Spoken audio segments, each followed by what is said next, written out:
ሰላም ከመይ ጽንዑ ኽብራት ተኸታተልቲ ንሎም ሶኒ 26 ጥሪ 2026 ተዳለወ ሓድሽ ዜናታት ሒዘልኩም ቀሪብ ኣለኹ። ምክታልኩም ብኽብሪ ዓድም ፈለማ ቀነጥብታቱ ኢትዮጵያውያን ዝርከቡ ዕሱባት ወታደራት ቀዳማይ ሚኒስትር ኢትዮጵያ ንኤርትራ በቓላት ኣጥቂዑ ቃል ሰሓራ መሬት ተጨውዩ ተመስገን ግሪንላንድ ኣስታት 1 ቢልዮን ይዋጋኣ ህንዲ ንግዳዊ ስምምዕ እዝን ካልእን ብዝርዝር ሒዘልኩም መጽእ ኣለኹ ክትከታተሉ ብኽብሪ ዓድም ኢትዮጵያውያን ዝርከቦም ዕሱባት ወታደራት ኣብ ሱዳን ኣብ ዝካየድ ዘሎ ሓድሕዳዊ ኩናት ዝተፈላለዩ ሃገራት ዝተዓሰቡ ወታደራት ይሳተፉ ከም ዘለዉ ሰበስልጣን ሱዳን ይገልጹ። ኣብቲ ኩናት ቀንዲ ተዋስእቲ ካብ ዝኾኑ ሓይልታት ዳዕመ ሰሪዕ ወጻእተኛታት ዕሱባት ወታደራት ከም ዘሰልፍ ጭብጢ ከም ዝተረኸበን ሰበስልጣን ኣፍሊጦም። ዋና ዓቃቢ ሕጊ ሱዳን ኣብ ጎኒ ኣንጻር ሰራዊት ሱዳን ዝዋጋእ ዘሎ ዳዕመ ሰሪዕ ከም ዝሳተፉ ዝንገረሎም ልዕሊ 120 ወጻእተኛታት ዕሱባት ሰራዊት ክሲ ኣቕሪቡ። ንመንግስቲ ሱዳን ዝመርሕ ዘሎ ሰራዊት ሱዳን ኮይኑ ዋና ዓቃቢ ሕጊ ሱዳን ኢንተር ኣሕመድ እቶም ብገበኛታት ተኸሲሶም ዘለዉ ወጻእተኛታት ዝተፈላለየ ዜግነት ዘለዎም ምዃኖም ገሊጹ። ተዓቃቢ ሕጊ እቶም ዕሱባት ካብ ጀነራል ሓምዳይ ዳጋሎ ኣብ ሱዳን ኣብ ዝተኻየደ ዳርጋ 3 ዓመት ዝወሰደ ኩናት ሓድሕድ ብምስታፎም ከም ዝተኸሰሱ ገሊጻ። እዞም ወታደራት ካብ ኢትዮጵያ፣ ጫድ፣ ደቡብ ሱዳንን ከምኡውን ካብ ኮሎምቢያ ተዓሲቦም ዝተሰለፉ ምዃኖም እቶም ሓበሬታ ወሲኹ የረድእ። ዋና ዓቃቢ ሕጊ ሱዳን ሓያሎ ወጻእተኛታት ዕሱባት ንሞት ተፈሪዶም ከም ዘለዉ ሓቢሩ። ብዛዕባ ኣፈጻጽማ ናይቲ እቶም ዕሱባት ዝወሃብ ፍርዲ ግን ዝርዝር ሓበሬታ ኣይሃበን። ኣብ መንጎ ኣዛዚ ሰራዊት ሱዳን ጀነራል አልቡርሃንን መራሒ ዳዕመ ሰሪዕ ጀነራል መሐመድ ሓምዳ ጋዳሎ ዝተባረዐ ኩናት ሓድሕድ ሱዳን 10,000 ሰባት ቀቲሉ ሚልዮናት መዛበይሉ እዩ። ቀዳማይ ሚኒስትር ኢትዮጵያ ንኤርትራ በቓላት ኣጥቂዑ ብሰንኪ ጉዳይ ቀይሕ ባሕሪ ወጥሪ እናዓበየ ኣብ ዝኸይድ ዘሎ እዋን ቀዳማይ ሚኒስትር ኢትዮጵያ ኣብይ ኣሕመድ ብተዘዋዋሪ መንገዲ ኣብ ልዕሊ ጎረቤት ሃገር ኤርትራ በቓላት ኣጥቂዑ። ኣብይ ኣሕመድ ኣብቲ ብ26 ጥሪ ኣብ ዝተኻየደ ጽምብል ምረቓ መበል 9 ዓመት ዘኽሪ ሓይሊ ኣየር ኢትዮጵያ ኣብ ዘስምዖ መደረ ናይ ቀረባ ርሑቕን ጸላእትና ንኢትዮጵያ ንምድኻውን ስትራቴጂካዊ ረብሓታት ንምጉዳልን ካብ ሃብታ ንምዝማዝን ዝሓለፈ 100 ዓመት ኣበርቲዖም ሰሪሖም እዮም ክብል ተዛሪቡ። ሓድነት ክብርን ሃገራዊ ረብሓን ኢትዮጵያ ንምርጋጽ ኣብ ንገብሮ ጻዕሪ ዕረፍቲ ከም ዘይህበና ነጸላእትና ደግምና ክነረጋግጽ ንፈቱ ክብል ኣብ ገሊጹ። ኣዕሩኽን ጸላእትን ክፈልጥዎ ዝደሊ ነገር እንተሃልዩ ኢትዮጵያ ኣጸቢቖም ከም ዘይፈልጥዋ እዩ። ሰበስልጣን ኤርትራ ንዘረባ ክሳብ ብሕጂ መልሲ ኣይሃብሉን። እንተኾነ ኣብ ዝሓለፈ 3 መዓልታት ሰበስልጣን መንግስቲ ኢትዮጵያ ወታደራዊ መኮንናትን ነቲ ዘይፍትሓዊ ዝበልዎ ተበጻሕነት ቀይሕ ባሕሪ ናብ ኤርትራ ሕላዊ ጉዳይ ምዃኑ እዮም ክገልጹ ጸኒሖም። ብሰላማዊ መንገዲ ዲፕሎማስያዊ ወታደራዊ ስጉምቲ ወደብ ዓሰብ ናይ መሓዝ ተኽእሎታት እውን ከም ተኽእሎ ከልዕልዎ ጸኒሖም እዮም። ኤርትራ ነዚ ኣካይዳ ናይ ኢትዮጵያ መርዛም ኣጀንዳ ግዝያዊ ምስፍሕፍሓን ብምባል እያ ትገልጾ። ፕሬዚደንት ኢሳያስ ኣፈወርቂ ብ12 ጥሪ መንግስታዊ ማዕከናት ዜና ኤርትራ ኣብ ዝሃቦ መግለጺ ኢትዮጵያ ኣብ ልዕሊ ሃገሩ ኩናት ኣዊጃ ምህላዋ ጠቒሱ ንሃገርና ከመይ ጌርና ከም እንከላኸል ንፈልጥ ኢና ኢሉ ምንባሩ ኣይርስዓን። ቃል ሰሓራ መሬት ተጨውዩ ኢሉ ስለዚ ኣመንኪ ገዲፈ ወፅየ ይብል ተመስገን ዳዊት። ፖለቲካ ትግራይ ኣጣዕመናን ኢሎም ሓይሊ ሰላም ትግራይ ብዝብል ስያመ ኣብ ዓፋርን ካልኦን ከባቢትን ዝንቀሳቐሱ ዕጡቓት ኣብ ዝበደዎ ሓይሊ ክፍሊ ሜድያ ኮይኑ ክሰርሕ ከም ዝጸንሐ ዝተገልጸ ተመስገን ዳዊት ፈለማ ዝሓሰብናዮ ናይ ቃልሲ ኣንፈት ዕንቅፋት ገጢሞ ኢሉ እቲ ቃልሲ ናይ ሸቐጥን ተቐይሩ ነጋዶ በዚሖሞ ዝበለ ተመስገን ንኡስ ወለዶ ክመርሖ ይግባእ ኢልና ዝወፃናዮ ቃልሲ ወዶን ጥሩ ኢሉ ዝገለጹ ኣካል ካብ ዚኣቶም ኣይፍለን ክብል ወቒሱ ነቲ ቃልሲ ዝመርሕ ሰባት ካብ ኣዲስ ኣበባ ዝተመሓየሸ ህይወት እናነበሩ ኣብ ዓላ ዘሎ ተቓላሳይ ጠለባት ተኸልኪሉ ክብል ገሊጹ። ቃልሰይ ብዘይ ዕጥቂ ንምክያድ ዓሊመ ከካይድ መጽኤ ኣለኹ ዝበለ እቲ መንእሰይ ቅድሚ ሕጂ ብናህና ጻውዒት ፕሮፓጋንዳ ዝኸዱ መንእሰያት እንታይ ትብሎም ተባሂሉ ዘቐረበሉ ሕቶ ከምታ ዝወሰድኩኹም ጸዊዒ ዓዶም ክመልሶም እየ ክብል ገሊጹ። ፕሬዚደንት ሩስያ ቭላድሚር ፑቲን ኣሜሪካ ንግሪንላንድ ክትቆጻጸር ዘለዋ ድሌት ኣመልኪቱ ንመጀመርያ ግዜ ዝኾነ ኣካል ዘይተጸበየ ሓያል ርእይቶ ሂቡ። ፑቲን ኣብ ርእይቶኡ ንዴንማርክ እውን ኣትሪሉ ነቒፍዋ ንውጥን ትራምፕ ከም ዘይቃወም እውን ኣመልኪቱ። ኣሜሪካ ግሪንላንድ ምቁጻራ ናትና ስክፍታ ኣይኮነን ይብል ፑቲን። ኣብ ኣኼባኡ ባይታ ሩስያ ኣብ ግሪንላንድ ዝፍጸም ዝኾነ ይኹን ጉዳይ ስክፍታ ኣይኮነን ክብል ድማ ሩስያ ኣብ ጉዳይ ኢዳ ከም ዘይተእቱ ሓቢሩ። ፑቲን ኣብ ርእይቱ ዴንማርክ ዘለዋ ነቐፌታ ካብ ምግላጽ ኣይተቖጠበን። ዴንማርክ ኣብ ልዕሊ ግሪንላንድ ዘለዋ ኣተሓዛ ጭቆና መግዛእትን እዩ ኢሉ። ነቐፊቱ ፑቲን ናብ ዴንማርክ ዘቕንዐ ሕነ ናይቲ ዴንማርክ ንዩክሬን ዝሃበቶ ወታደራውን ካልእ ደገፍን ሕነ ንምፍዳይ ይመስል። ሩስያ ንኣላስካ ብ1867 ናብ ኣሜሪካ ብ$7.2 ሚልዮን ሸይጣትላ። ፑቲን ነዚ ዘኪሩ እዩ ግሪንላንድ ሎሚ እንተተሸይጣ ኣስታት $1 ቢልዮን ከም ዝኾን ዋጋኣ ብዋዛ ተዛሪቡሎ። እቲ ግምታዊ ዋጋ እዩ። ትራምፕ ግሪንላንድ ምቁጻዝ ዝገብሮ ዘሎ ጸቕጢ ኣብ መንጎ ኣሜሪካን ሕብረት ኤውሮጳን ዝጸንሐ ዲፕሎማስያዊ ዝምድናታት የቆህሞ ኣሎ። እዚ ዓብ ስክፍቲ ሃገራት ኤውሮጳ ዋላ እንተኾነ ንሩስያ ግን ረብሓ እዩ። ስለዚ እዩ መደረ ፑቲን ንዴንማርክ ንምድኻም ኣብ መንጎ ኣሜሪካን ናይ ነዊሕ እዋን መሻርክታ ዝኾነት ሃገር ኤውሮጳ ሕብረትን ዘሎ ፍልልይ ንምድጋፍ ዝዓለማ ስትራቴጂካዊ ሓሳብ ምዃኑ ተንተንቲ ይገልጹ። ገለ ጸብጻባት ሰበስልጣን ጀርመን ሕብረት ኤውሮጳ ጠቒሶም ከም ዝገለጹዎ ኣብ ወጻኢ ሃገራት ተኸዚኑ ዘሎ ዕቑር ወርቂ ክግምገም ጠለብ ከም ዘቕረቡ ይሕበር። ብመሰረት እቶም ኣብዚ ቀረባ እዋን ዝወጹ ጸብጻባት ገለ ሰበስልጣን ጀርመን ሕብረት ኤውሮጳን ሃገረ ጀርመን ካብዚ እዋን እዚ ማሕፉዳ ኣሜሪካ ተቆፊሩ ዘሎ ቁሙጥ ወርቅን ንገለ ክፋለዉ ክትመልሶ ይጽውዑ ኣለዉ። እዚ ዝበሃል ዘሎ ዝተኸዘነ ቁሙጥ ወርቂ 37% ካብ ጠቕላላ እቶት ጀርመን ኮይኑ ካብ 100 ክሳብ 193 ቢልዮን ዶላር ዝግመት ዋጋ ኣለዎ። እዚ ዝካየድ ዘሎ ሓበራዊ ኣብ ወርቂ ዘተኮረ እዋናዊ ክትዕ ኣብ ግልጽን ውሕስነትን ነዊሕ እዋን ውሑስ ፋይናንሳዊ ስትራቴጂካዊ ዘማእከለ ክኸውን ተባሂሉ ዝተነድፈ ኣጀንዳዊ ቀጺጽ ምዃኑ ይንገር። ጀርመን ዘላቶ ኤውሮጳ ሕብረት ስለምንታይ ሕጂ ነዚ ተሃዋስያን ጉዳይ ኣልዒሉ ንዝብል ሕቶ እቶም ምንጭታት ክገልጹ እንከለዉ ኣብ መንጎ ኣሜሪካን ኣህጉር ኤውሮጳን ምስ ምምጻእ ዶናልድ ትራምፕ እቲ ርክብ ናብ ኣሰካፊ ደረጃ ምውራዱ ተኸትሎም ዝመጽእ ሓሳባት ምዃኑ ኤውሮጳ ብዘይ ሓገዝ ኣሜሪካን ገዛእ ርእሳ ክትቆመሉ ባይታ ሃሰብ ክትብል ከም ዘላ ዘመላኽት እዩ ይብሉ። ህንዲ ምስ ኤውሮጳ ሕብረት ዓብ ዝኾነ ንግዳዊ ንምዝዛም ከም ዝተቓለበት ይግለጽ ኣሎ። እዚ ስምምዕ ነቲ ካብ ፍርያት ኤውሮጳውያን ዝኾነ መካይን ዝኽፈል ቀረጽ ካብ 110 ናብ 40 ከጉድሎ እዩ። ኣብ ወይኒ ዝኽፈል ዝነበረ ቀረጽ ክጎድል ከምኡ'ውን ተመሳሳሊ ፍርያት ህንዲ ከም ኤሌክትሮኒክስ፣ ዓለባ፣ ኬሚካል ዝኣመሰሉ ሰደድ ኣብ ዕዳጋ ሕብረት ኤውሮጳ ከስፋሕፍሕ ዝግበር ስምምዕ እዩ። እዚ ክልቲኣዊ ዝኾነ ስጉምቲ ንግድን ኢንቨስትመንትን ዝያዳ ክዕቢ ከም ዝኽእል ተንተንቲ ይገልጹ። ሕብረት ኤውሮጳ ምስ መሓዝኡ ዝኾነት ኣሜሪካ ዝምድንኡ ኣብ ምልሕላሕ ከም ዝርከብ ዝዝከር ኮይኑ ሕጂ ጠመቱ ናብ ምብራቕ እስያ ምግባር ከም ኣማራፂ ዝወሰዶ ስጉምቲ እዩ። ንኣሜሪካ ይሓጎሳን ኣሎ። ካናዳ ብተመሳሳሊ ምስ ቻይና እትገብሮ ትሓስብ ዘላ ንግዳዊ ውዕል ምስ ዶናልድ ትራምፕ ኣብ ከቢድ ፀገም ከእትዋ ከም ዘይተርፍ ተንተንቲ ይገልጹ። ዶናልድ ትራምፕ ኣብ ክፍለ ሃገር ሚኒሶታ ሰፊሕ ናይ ምትላል ገንዘብ ከም ተፈጸመ ይግለጽ ኣሎ። ኣብ ካልእ ክፍላት ግዝኣት ብሰልፊ ዴሞክራቲክ ዝምራሕ እውን ዝገደደ ዝኾና ከም ዝኽእላ ኣጠንቂቑ። ፕሬዚደንት ኣሜሪካ ዶናልድ ትራምፕ ብሰንበት ኣብ ዝሃቦ መግለፂ ዝሓለፈ ዓመታት ልዕሊ 100 ቢልዮን ዶላር ካብ ክፍላት ግዝኣት ሚኒሶታ ኣሜሪካ ገንዘብ ተሰሪቑ ክኸውን ከም ዝኽእል ብምግላጽ ነቲ ብልሽውና ፖለቲከኛታት መታለልትን ኢሉ ዝገለጾም ብሰፊሑ ንዝተፈጸመ ስርቂ ምትላልን ከሲሱሎ። ትራምፕ ኣብ መግለፂኡ ኩነታት ሚኒሶታ ዓሚቕ ዝኾነ ስርዓታዊ ብልሽውና ዘንጸባርቕ ምዃኑ ድሕሪ ምግላጽ ንካሊፎርኒያ ጠቒሱ ካልኦት ብሰፊሕ ዲሞክራቲክ ዝምራሕ ክፍለ ግዝኣታት ኣሜሪካ ብሰንኪ ምትላልን ዘይግቡእ ምሕደራን ዝያዳ ፋይናንሳዊ ክሳራ ከጋጥም ከም ዝኽእል ገና ብኣግኡ ኣጠንቂቑ። እዚ ክሲ ዘቕርብ ዘሎ ኣብ ሚኒሶታ ሓያሎ ዝለዓል ስምምዕ ዘለዎም ጽፍሕታት መንግስቲ ኣብ ጉዳይ ምትላል ከም ተሸመሙ ነቲ ንምርጋጥ ተባሂሉ ንፌደራላዊ ሓገዝ መደባት ማሕበራዊ ድሕነትን ዝምልከት መርመራታት ኣብ ምክያድ ከም ዘሎ ኣፍሊጡ። እቶም ሰበስልጣን መዚ ኣብ ዝሓለፈ ዓመታት ኣማኢት ሚልዮናት ወይ እውን ቢልዮናት ዝቑጸር ገንዘብ ምትላል ከጋጥም ከም ዝኽእል ኣረጋጊጹ። ወግዓዊ ኦዲት ወይ እውን ውጽኢት ቤት ፍርዲ ግን ናብ 100 ቢልዮን ዶላር ዘቐርብ ክሳራ ከም ተዘርፈ ዘረጋግጽ ዝኾነ ይኹን መርትዖ ኣይረኸበን ዘሎ።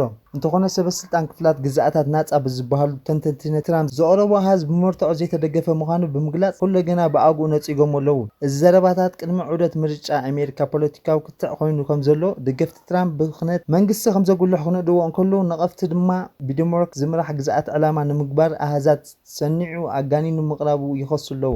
ኣብ ክፍላት ግዝኣታት ሚኒሶታ ኣብ ልዕሊ ምትላት ተገይረሎም እዩ ዝበሃል ገና ምርመራ ይቕጽል ከም ዘሎ ድሮ እኳ ፌደራላዊ መንግስቲ ኣሜሪካ ሓያሎ ክስታት ስዒቡሎ። ዶናልድ ትራምፕ ኣብ ዝመጽእ ምርጫ ግዝኣታት ኣሜሪካ ኣብ ከቢድ ጭንቀት ከም ዝሸመሞ ተንተንቲ ይገልጹ። ነዚ ጉልባብ ገይሩ እዩ ድማ ህዝቢ ኣብ ክልተ ከፊልዎ ዘሎ።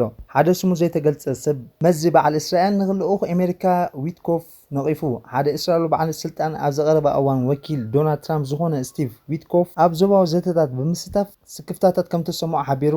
እቲ በዓል ስልጣን ኣስዕቢዩ ዊትኮፍ ንእስራኤል ንመሰጋገሪ ራፋሕ ዳግማይ ክትከፍቶ ይላቦ ከም ዘሎ ምስ ቤንጃሚን ኔታንያሁን ጃሬድ ኩሽነር ድሕሪ ዝገበሮ ርክብ ተቃውሞ ከም ዘለዓለ ይግለጽ። ብተወሳኺ ኣብ ጥቓ ዶባት ወሰናስን ጋዛ ንቱርኪ ክሳትፍ ዘኽእል እማምታት ብዝምልከት እውን መጠንቀቕታታት ተዋሂቡ።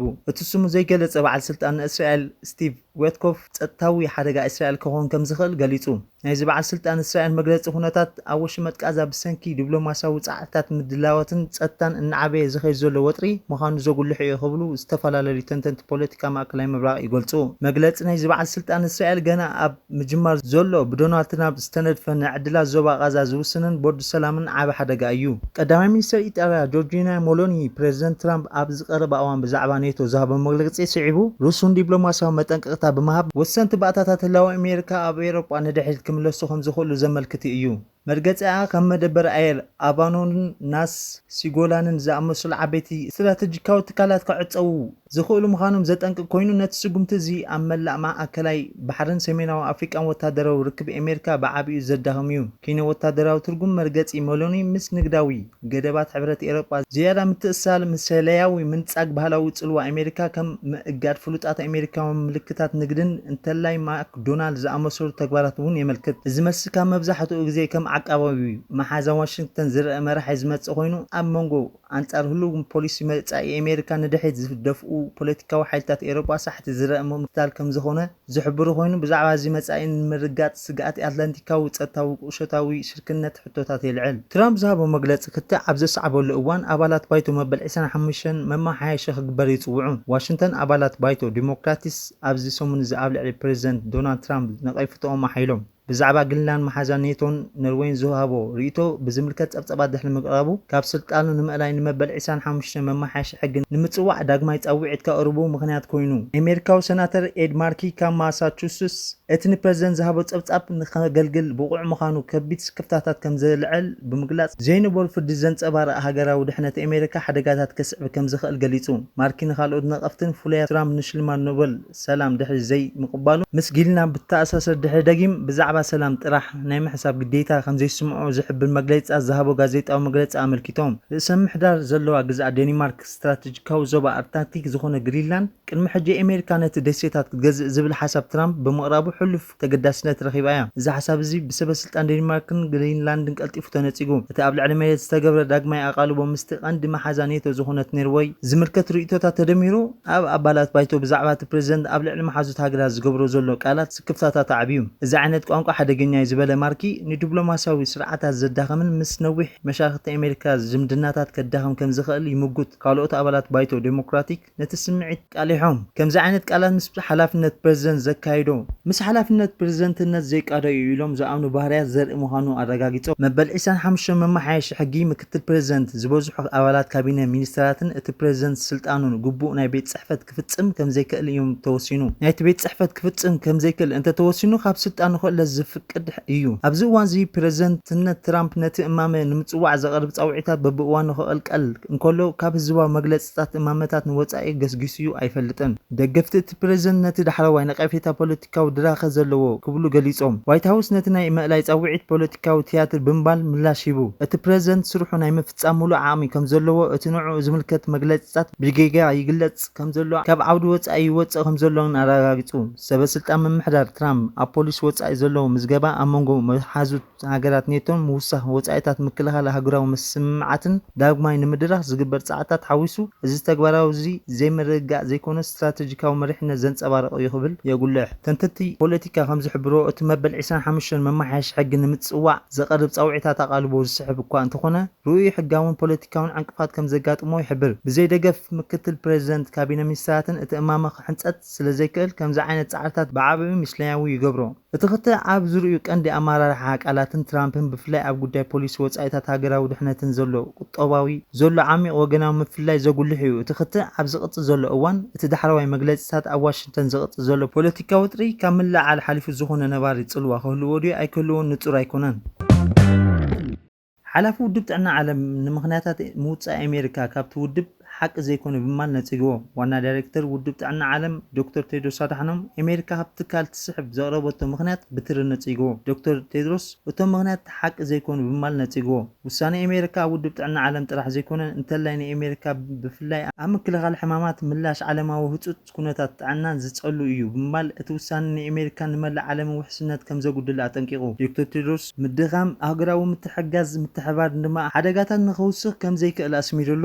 ዶክተር ቴድሮስ ኣሜሪካ መስራቲት ኣባላት ትካል ምንባራን 10 ዓመታት ኣብ ምቁራጽ ዓለማዊ ፖሊሲ ጥዕና ዓቢ ተራ ከም ተጻውተን ኣዘኻኺሩ ብተወሳኺ ኣሜሪካ ነቲ ንዓመታት ኣብ ውድብ ጥዕና ዓለም ልዑል ኣበርክቶ ከም ዝገበረት ሕማማት ንምንካይ ኣብ መላእ ዓለም ስርዓት ጥዕና ንምሕያልን ከም ዝሓገዘትን ሓቢሩ። ኣውስትራልያ ቀዳማይ ሚኒስትር አንቶኒ አልባነዝ ንኢሎን ማስክ ካብ ሕጊ ንላዕሊ ከም ዝኾነ ዝሓስብ ትዕቢተኛ ቢልዮነር ክብል ብትሪ ነቒፍዎ። ኣውስትራልያ ትሕቲ 16 ዓመት ዝኾኑ ህጻናት ማሕበራዊ መራኸቢታት ክኽልከሉ ብሕጊ ተዳልዋላ። ካናዳ መንግስቲ ካናዳ ብወገኑ ኣይኣይ ዝሰርሑ ናይ ሓሶት ምስልታት ዘስፋሕፍሑ ሰባት ብምቕጻዕ ሓድሽ ሕጊ ፕሮቴክቲንግ ቪክቲምስ ኣክት የዳሉ ኣሎ። ኩነታት እንተዘይተመሓይሹ ድማ ምስ ካልኦት ሃገራት ሓባር ነቲ መድረኽ ንምእጋድ ድሉው ምዃኖም ተፈሊጡ። ስጉምቲ እንታይ ሳዕቤናት ይህልዎ? እዘን ሰለስተ ሃገራት ብሓባር ስጉምቲ እንተወሲደን ልዕሊ 100 ሚልዮን እንግሊዝኛ ዝዛረቡ ተጠቀምቲ ካብቲ መድረኽ ክእገዱ እዮም። እዚ ድማ ኣብ ልዕሊ ኩባንያ ኤክስ ዓቢ ናይ ፋይናንሻል ጽልዋ ጸቕጥን ክፈጥር እዩ። ብተወሳኺ ዓዲ እንግሊዝ ካናዳ ኣውስትራልያ ንመድረኽ ኤክስ ብሓባር ንምእጋድ ይዛትያ። መንግስቲ ዓዲ እንግሊዝ ካናዳ ኣውስትራልያ ንመድረኽ ማሕበራዊ መራኸቢታት ኤክስ ናይ ቀደም ትዊተር ብሓባር ንምእጋድ ወይ ከቢድ ቀይዲ ንምግባር ዝዓለመ ዘይተለምደ ናይ ሓባር ስጉምቲ ንምውሳድ ይዳለዋ ከም ዘለዋ ተገሊጹ። ስለምንታይ እቲ ስጉምቲ ይውሰድ ኣሎ? እቲ ምንቅስቓስ እዚ ዝመጽእ እቲ መድረኽ ምስ ሃገራዊ ሕግታትን ድሕነትን ክሰማማዕ ብዘይማእኸሉ ብፍላይ ድማ ኣይኤ ዝተሰርሑ ጎዳእቲ ምስልታት ብዝግባእ ከላኸል ብዘይምኽኣሉ እዩ። ርእይቶ መራሒ ናይ ዓዲ እንግሊዝ ቀዳማይ ሚኒስትር ኪር ስታመር ዓዲ እንግሊዝ እቲ ብኣይኤ ዝተሰርሐ ጎዳእ ምስልታት ኣብ መድረኽ ዝተሰርሐ ነቲ መድረኽ ምእጋድን ከም ሓደ ኣማራፂ ተታሒዙ ከም ዘሎ ገሊጾም። ኣብ ቀረባ እዋን ብዩጎቭ ብዝብል ስያመ ዝተታሓዘ ዘይመንግስታዊ ትካል ዝተገብረ መጽናዕቲ ከም ዘመልክቶ 71% ህዝቢ ኣሜሪካ ኣብ ትሕቲ ፕሬዚደንት ዶናልድ ትራምፕ ካብ ቁጽጽር ወጻኢ ከም ዝህላ ይኣምኑ። እቲ ምርጫ ህዝቢ ምስ ምሕደራ ምርግጋእን ምስ ኣመራርሓ መንግስቲ ዝተኣሳሰሩ ጉዳያት ዝሓዊሱ ብዛዕባ ኣንፈት እቲ ሃገር እናዓበየ ዝኸይድ ዘሎ ስክፍታታት ህዝቢ ዘንጸባርቕ እዩ። ከም ጸብጻብ ዩጎቭ ዓለማዊ ህዝባዊ ርእይቶን መጽናዕትን ትካል ኮይኑ ብዛዕባ ፖለቲካዊ ሕብረተሰብን ጽላት ንግድን ከምኡ'ውን እዋናዊ ፍጻሜታት ህዝቢ እንታይ ከም ዝሓስብ ንምርዳእ ዝቖመ ሳይንሳዊ መጽናዕቲ ዘካይድ እዩ። ኣብቲ ፖለቲካዊ እዋናዊ ፍጻሜታት ርእይቶ ህዝቢ ምዕቃብን ኣብ ሰባት ተመርኪሱ ዳህሳስ ዝገብር ናጻ ናይ ምርጫ ትካል እዩ። ዩጎቭ ንኣሜሪካ ወሲኹ ኣብ ዝተፈላለየ ሃገራት ዳህሳስ ዘካይድ ናይ ብሪጣንያ ናይ ምርጫ ህዝቢ ዝሰምዕ ናጻ ትካል እዩ። ዩጎቭ ዘይመንግስታዊ ትካል ኮይኑ ኣብቲ ቀንዲ ዕማሙ ንሰባት ሕቶታት ብምቕራብ ብኡ ኣቢሉ ህዝቢ እንታይ ከም ዝሓስብን ንምምልካት ዝዓለመ ዓለማዊ ናጻ ትካል እዩ። ከም ጸብጻብ እቲ ዓለማዊ ዘይመንግስታዊ ትካል ድማ ዘይመንግስታዊ ብሕቲ ትካል እንተደኣ ኮይኑ ዶናልድ ትራምፕ ዓቢ ብድሆ ኾኖ እዩ። ኣብ መወዳእታ ኣብ 2025 ቻይናዊ ኩባንያ BYD ብወግዒ ኣብ ዓለም ዝለዓለ ሸያጢ ኤሌክትሪካዊ ተሽከርካሪ ኮይኑ BYD ኣስታት 2.25 ሚልዮን ባትሪ ጥራይ ዝሰርሓ መካይን ብምሻጥ ነቲ ኣስታት 1.64 ሚልዮን ሸጠ ቴስላ ቀዲማ። BYD ንዓመት ሙሉእ ዓለምለኻዊ መሪሕነት ሒዙ ንፈረማ እዋን መሸጣ ቴስላ ቁሩብ ክጎድል እንከሎ መሸጣ BYD ብ28 ሚእታዊት ዓብዩ። ዝዓቢ ለውጢ ቻይና ኣብ ኢንዱስትሪ ኤሌክትሪክ ተሽከርከርቲ ዝሓየለ መራሒት ክኸውን ከም ዘላ ዘርኢ እዩ። ብተወሳኺ ዓደግቲ መካይን ኣብ መላእ ዓለም ዝያዳ ህቡባት ምዕቡላትን ዝኾና ናይ ቻይናውያን ምልክታት ክሳብ ክንደይ ብቕልጡፍ ይቕየሩ ከም ዘለዉ ዘረጋግጽ እዩ።